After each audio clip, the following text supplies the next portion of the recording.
मोदी की जीत मान रहे हैं या ये मान रहे हैं कि राहुल गांधी को अब सहयोगियों को ज्यादा तवज्जो देना पड़ेगा? क्या अब नीतीश कुमार ज्यादा कंफर्टेबल होंगे और अब बड़ी पोजीशन में दिखेंगे इंडिया गठबंधन के अंदर? 6 तारीख को दिल्ली में इंडिया गठबंधन की बैठक होनी है। देखिए, हमारे साथ जेडीयू के वरिष्ठ नेता, मुख्य प्रवक्ता, पूर्व मंत्री नीरज कुमार जी जुड़ गए हैं।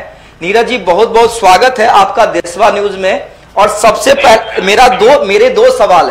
मेरे दो सवाल हैं कि इसे आप मोदी की जीत मान रहे हैं या ये मान रहे हैं कि राहुल गांधी को अब सहयोगियों को ज्यादा तवज्जो देना पड़ेगा, जो इन 5 राज्यों के चुनाव में कांग्रेस ने नहीं दिया सहयोगी दलों को? देखिए, पहले तो ये मोदी जी देश के प्रधानमंत्री, उनके नेतृत्व में चुनाव हुआ है। जी ठीक है। तो जीत तो उन्हीं का होगा ना। हाँ। और भाजपा के स्थानीय नेताओं का तो कोई महत्व है नहीं। हाँ। ये सब मोदी जी के नेतृत्व में ही चुनाव लड़ा जाता है। अब चुनाव परिणाम जब पूरे तौर पर आ जाएगा, हाँ, तो अभी तो ट्रेंड के आधार पर लोग अपनी बातों को कह रहे हैं। तो यह माननीय मुख्यमंत्री नीतीश कुमार जी ने सबसे पहले कहा कि कांग्रेस के बगैर विपक्षी एकता की बात की नहीं जा सकती है। तो कांग्रेस पार्टी को एकोमोडेट करना, क्षेत्रीय पार्टी को एकोमोडेट करना, रीजनल फोर्स को एकोमोडेट करना, ये देश का राजनीति और बिहार मॉडल उसके लिए है। बिहार मॉडल की दिशा में बढ़ना चाहिए। जिसकी जहां ताकत है उसके हिसाब से समन्वय स्थापित करना चाहिए।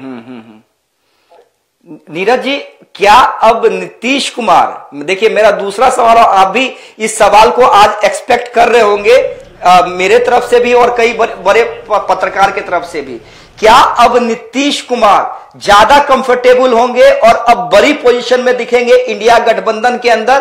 क्योंकि राहुल गांधी की स्वीकार्यता जो है देश के अंदर अभी भी मोदी के खिलाफ नहीं बन पाई है।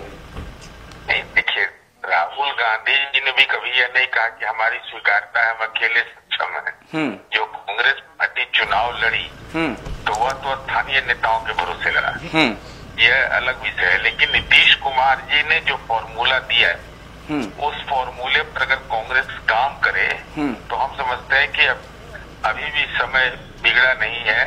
लोग को उस दिशा की ओर बढ़ना चाहिए। क्योंकि नीतीश जी का साफ साफ है कि हम कोई उम्मीदवार नहीं है, लेकिन हम इतना जरूर चाहते हैं कि भारतीय जनता पार्टी गठबंधन हारे, और इसके लिए एक सीट पर एक का मुकाबला हो, सीधा 1 to 1।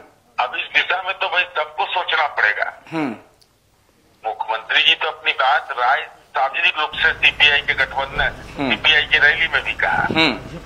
भाई चुनाव अपने जगह पर है, लेकिन हम लोग को इस दिशा में, देश इतना बड़ा है तो बात तो करना चाहिए ना। बात नहीं करने से तो निराश निकलेगा नहीं। अच्छा, अब 6 तारीख को देखिए, अभी तक ये नहीं पता चल पा रहा था कि इंडिया गठबंधन की बैठक कब होगी, लेकिन अभी से आधे घंटे पहले एक खबर आई है कि 6 तारीख को दिल्ली में इंडिया गठबंधन की बैठक होनी है। यानी कहीं ना कहीं 2.5 घंटे के अंदर ये कांग्रेस ने हार मान के ये तय कर लिया है कि अब बैठक, चुनाव परिणाम का जो अंदेशा है, अगर ये सही है तो चुनाव परिणाम के अंदेशा के आलोक में बैठक बुलाया। बिल्कुल बिल्कुल। और अब गंभीरता से सहयोगी दलों को भी, यानी जो रीजनल पार्टियां हैं, क्षत्रिय क्षत्रप हैं, उन्हें खुलकर अपनी नीरज जी, अब खुलकर क्षत्रिय क्षत्रपों को अपनी बात रखने का समय आ गया है बैठक के अंदर। बिल्कुल बिल्कुल। अरे हम लोग तो खुल के अपनी बात कर ही रहे जी, तो मानना नहीं मानना अपने स्तर पर। चलिए, बहुत बहुत धन्यवाद नीरज जी।